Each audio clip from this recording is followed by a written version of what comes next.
Saudara Presiden Prabowo Subianto resmi ketok palu begitu ya terkait dengan UMP kita tahun 2025 naik sebesar 6,5%, berbeda dengan usulan Menaker yang mengusulkan di angka 6%. Tapi kalau kita melihat tuntutan buruh sebelumnya ada di angka 8 sampai dengan 10%. Nah, pertanyaan saya begini, apakah 6,5% ini bisa mendongkrak daya beli dan daya survival para masyarakat, para pekerja, dan apa dampaknya ke dunia usaha serta apakah angka 6,5% ini sudah sesuai dengan kondisi ekonomi negara, ekonomi global kita saat ini. Saya akan diskusikan bersama dengan Mas Rizal Taufikur Rahman yang merupakan ekonom Indef. Mas Rizal, apa kabar?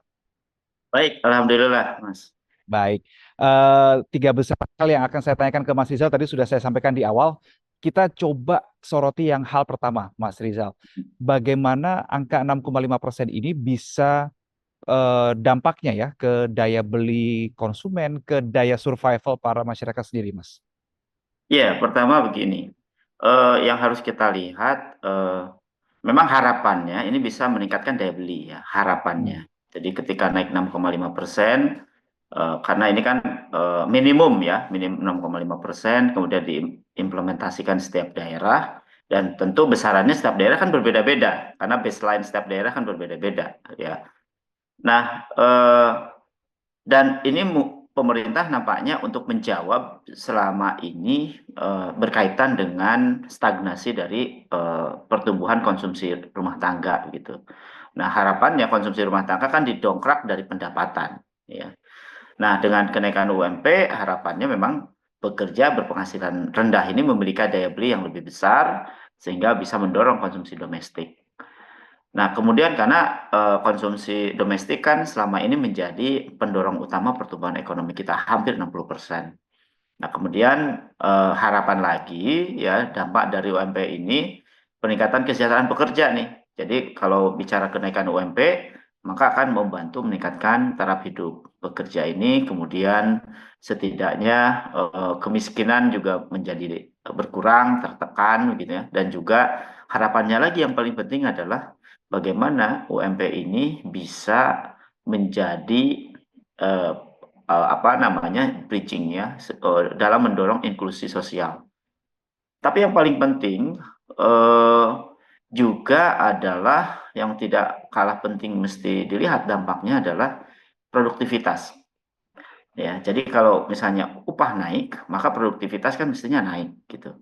Jadi UMP yang meningkat ya apalagi misalnya Jakarta ya. Jakarta ini pasti UMP-nya kan yang tadinya hitung-hitungannya itu kisaran bisa rata-rata 3,5%, sekarang di 6,5%, pasti kan akan lebih besar gitu ya tambahannya. Mhm. Dan tentu harapannya juga ini untuk mendorong produktivitas tenaga kerja dan lagi-lagi tentu UMP bisa menjadi satu indikator penting ya di dalam mendorong produktivitas. Nah, tentu saja kalau misalnya dari sisi lapangan upah tenaga kerja ini naik, maka kan produktivitas naik, industri kan naik, gitu ya. Mhm. Sektor-sektor kan Iya. otomatis naik. Dan pemerintah dapat apa? Kan gitu ya. Ini Mhm. sebenarnya balik lagi nanti penerimaan pajak kan gitu. Ya, pajak Oh, penghasilan, oke. pajak penambahan nilai gitu ya. Nah, dan tentu ini menjadi pendorong pertumbuhan ekonomi kita. Di sisi lain memang consumption, tapi sisi lain juga ada income-nya gitu. Saya Oke, kira jadi itu. dampaknya lebar ya, tidak hanya ke daya beli saja ya, tapi output dari pekerjaan itu otomatis juga akan output ke perusahaan juga akan berdampak pada penerimaan negara. Jadi muaranya ke sana, Mas Rizal ya. Betul, betul, betul, betul sekali. Mhm.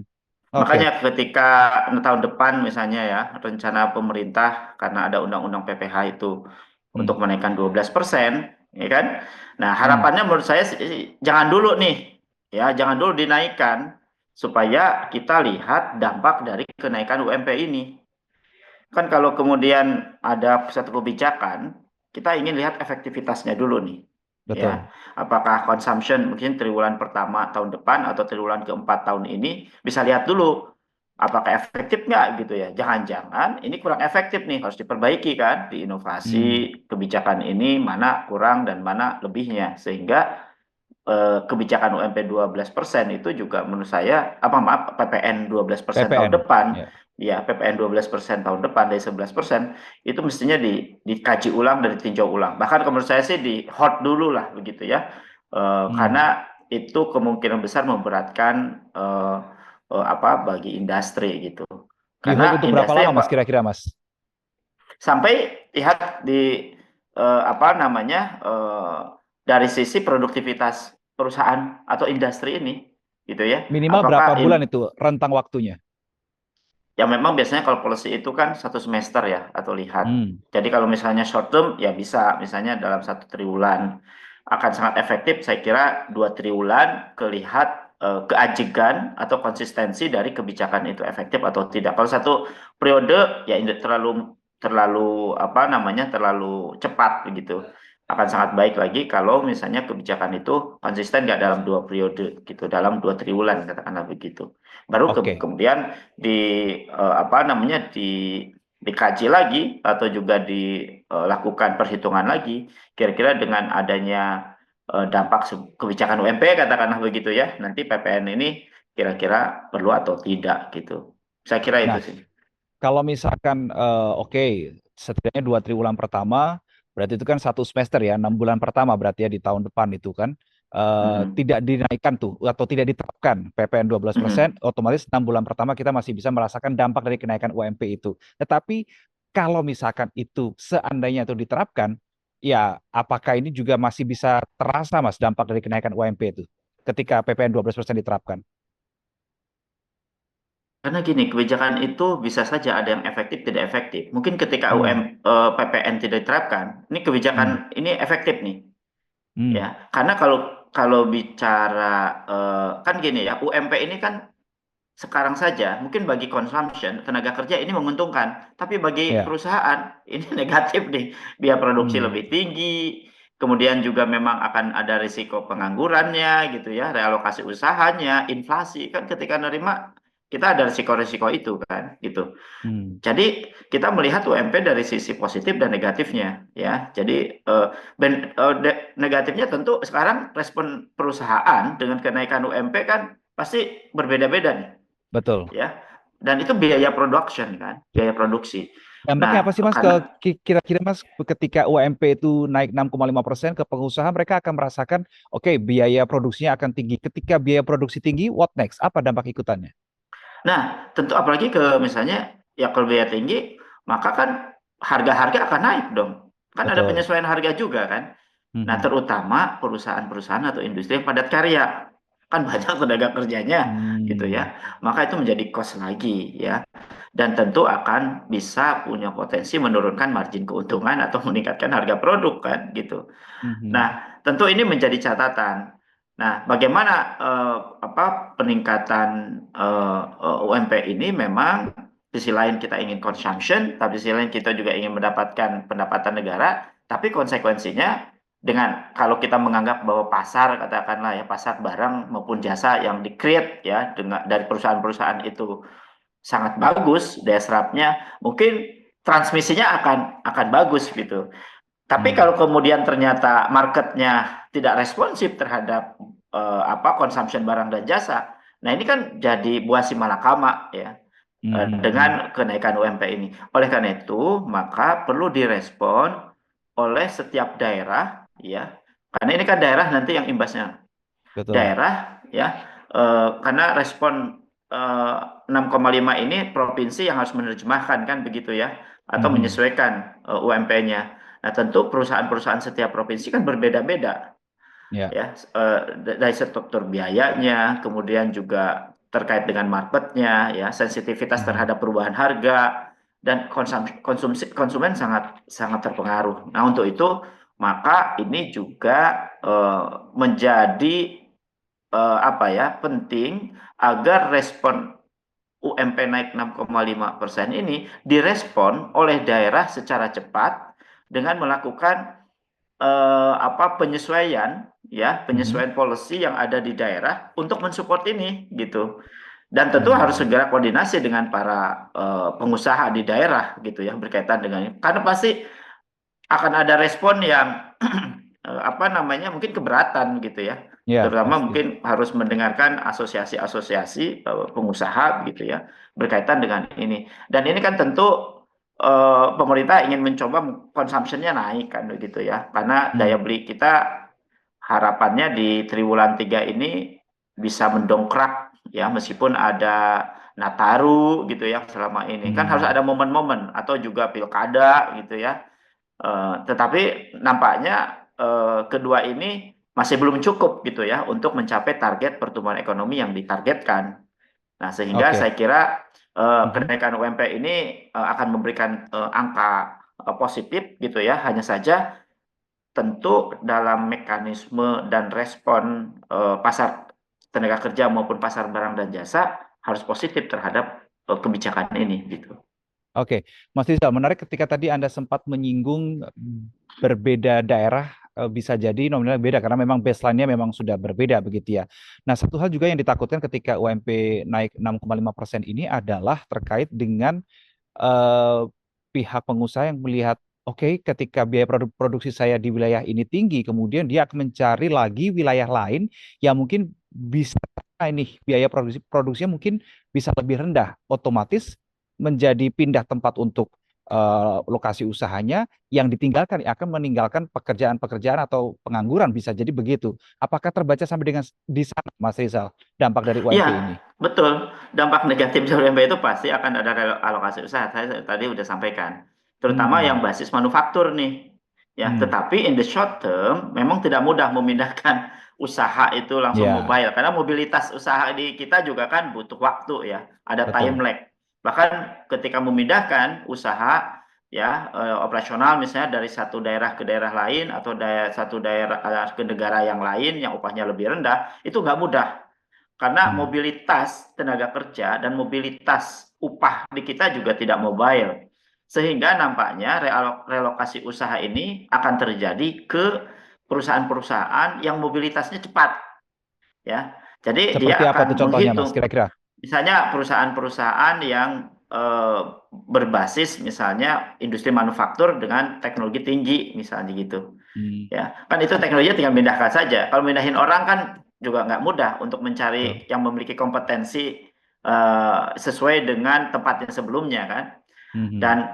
Dan jarang juga tenaga kerja dari satu daerah diboyong ke daerah lain kan enggak gitu ya. Mana Ya. mau gitu ya. Orang-orang yang tadinya upah di Jakarta tiba-tiba pindah ke misalnya ya ke Semarang gitu ya.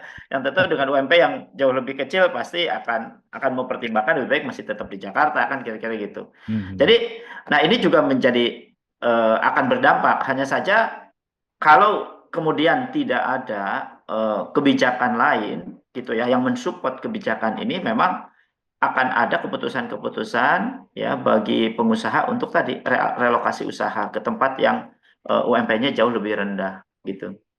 Mhm. Oke. Dengan tadi dampak yang sudah kita bahas dan kita diskusikan, Mas Rizal, apa yang sebaiknya direncanakan atau disiapkan oleh pihak pemerintah mengantisipasi semua hal yang tadi kita sudah diskusikan sebagai ikutan dari naiknya UMP 6,5%? Iya, mungkin perlu ada fleksibilitas UMP mungkin ya. Hmm. Fleksibilitas dalam konteks penyesuaian UMP tadi berdasarkan sektor dan kemampuan daerah. Ya, Mhm. jadi harus ada penjelasan detail apakah 6,5% itu memang semua harus pukul rata, ya Mhm. definisinya, terutama misalnya untuk perkotaan, ya atau untuk pedesaan atau kabupaten harus menyesuaikan. Yang pertama Mhm. itu. Yang kedua, memang harus dibuat mitigasi berkaitan dengan pelatihan dan pendidikan. Ya, Mhm. jadi keterampilan tenaga kerja agar mendukung produktivitas yang lebih tinggi juga menjadi penting meskipun ini mungkin in the long run gitu ya. Meskipun Mhm. tapi dalam konteks apa yang apply gitu ya terhadap equipment dari industri-industri tertentu ya bisa in the short term kita lakukan pelatihan. Yang ketiga kan subsidi untuk UMKM nih ya. Hmm. Karena akan ada nanti itu yang terdampak ini kan sektor formal dan informal misalnya. Karena di Indonesia ini kan tergantung UMP ini juga sektor ekonomi, skala usaha dan wilayah ya. Sektor Mhm. formal informalnya, misalnya UMP berpengaruh pada sektor gaji di, apalagi sektor informal ya. Coba gimana Mhm. dampaknya sebatas fleksibilitas pengupahan lebih tinggi misalnya. Atau UMKM seringkali paling terdampak karena mereka memiliki margin keuntungan yang sangat kecil dan kurang mampu menyerap kenaikan biaya misalnya. Ini juga kan menjadi harus dipertimbangkan. Apalagi pelaku usaha di Indonesia, UMKM termasuk yang sebarannya paling banyak gitu ya. Terus yang terakhir menurut saya sih perlu ada mitigasi ya, mitigasi pengendalian inflasinya. Karena kalau misalnya naik, ya consumption kan pasti naik. Nah, Ya, kalau seiring dengan consumption naik, barang juga akan naik. Jadi yes. sebenarnya barang naik, ya konsumsi naik, ya sama aja kan. Berapa sebenarnya margin atau juga revenue yang bisa didapatkan ya dari pajak penghasilan nanti gitu atas barang yang maupun jasa gitu ya. Dan tentu ini juga pengendalian inflasi ini harus memastikan kebijakan moneter dan fiskal yang jauh lebih stabil dan mensupport ya terhadap tekanan dampak inflasinya. Saya kira ini juga menjadi catatan begitu ya, bagaimana strategi kenaikan UMP 6,5% ini diikuti oleh strategi mitigasi dampak negatifnya gitu. Saya kira Mhm. itu. Oke, tadi singkat saja Mas, karena tadi Mas Rizal menyinggung soal inflasi. Dengan menaikkan UMP 6,5% ini apakah sudah sesuai dengan inflasi atau kondisi ekonomi kita saat ini, Mas? Ya, kalau dilihat dari angka inflasi kita kan juga cukup tinggi ya. Hmm, Memang di atas inflasi ya, UMP 6,5 itu kan di atas inflasi. ya, Eh, Ya seyogianya apakah barang-barang yang sekarang sudah naik kemudian bisa di cover oleh income ini? Karena tadi perbedaan setiap daerah berbeda-beda. yes. Jadi Mhm. kalau mungkin di daerah tertentu bisa surplus di daerah Ya, tertentu ya, lumayan yang kerasa harganya naiknya ya. lumayan terasa naiknya. Tapi Ya, kalau misalnya di tempat yang barangnya sudah mahal ya, barang-barang dan hmm, jasa juga mahal, maka tentu ini juga akan apa namanya ya tidak akan terlalu banyak berpengaruh gitu. Nah, oke. terutama untuk barang-barang sektor-sektor yang memang biayanya tinggi. Contoh di Jakarta perumahan, kos-kosan lah gitu, kontrakan atau rumah, biaya sewa rumah itu kan paling mahal biayanya Ya, ya di Jakarta. Nah, 6,5 mungkin nggak terasa tuh ya. Tapi ya, kalau betul. misalnya di daerah yang notabene jarak ya itu bisa bisa membantu gitu ya. Misalnya Bisa lebih contoh terasa ya. betul, UMP di Jakarta ini kan katakanlah sekarang kan 5, katakanlah naiknya kan biasanya di angka 3,38% nih rata-rata Hmm, ya hmm, di hmm, hmm. Jakarta dengan biasanya mempertimbangkan inflasi dan pertumbuhan ekonomi gitu ya. Nah, Hmm. tetapi dengan naiknya UMP ini kan Jakarta bisa naik tuh katakanlah tadinya di angka 5,67 ribu misalnya ya atau 5,5 juta 67 ribu sekarang jadi 5,4 juta ribu gitu ya meningkat menjadi apa ada tambahannya ya di angka 330 ribuan lah gitu ya kan Hmm, lumayan hmm. ya dari tahun 2024 nih. Nah, tetapi 300 ribu dengan harga-harga yang juga naik kira-kira terasa nggak Habisnya di gitu situ juga. kan? Nah, gitu gitu loh. Jadi Iya, iya, iya. realnya ya secara realnya sebenarnya ya harapannya untuk mendriving consumption aja. Tapi Hmm, hati-hati, consumption juga harus diimbangi oleh stabilisasi harga agar yes. consumption-nya betul-betul bisa bisa naiknya signifikan. Gitu sih, Mhm. Mas. Oke, Mas Rizal Taufikur Rahman, Ekonom Indef, terima kasih sudah berbagi sudut pandang, berbagi analisis terkait dengan keputusan Presiden Prabowo yang mengesahkan UMP kita di tahun 2025 menjadi 6,5%. Masih ada beberapa hal lain yang perlu dilakukan oleh pemerintah untuk sebagai langkah mitigasi ya, dampak ikutan dari kenaikan UMP 6,5%. Makasih Mas Rizal untuk waktunya. Sama-sama, Mas, sama-sama. Baik. Dan saudara, itu tadi diskusi kita terkait dengan kenaikan UMP 6,5% di tahun 2025. Tadi saya sudah berdiskusi dengan Mas Rizal. Kalau Anda mungkin punya komentar atau mungkin punya pendapat lainnya atau ada unek-unek atau ingin pesan kepada pemerintah, jangan lupa komen di kolom komentar. Saya Rindra Reksa pamit. Salam SCTV.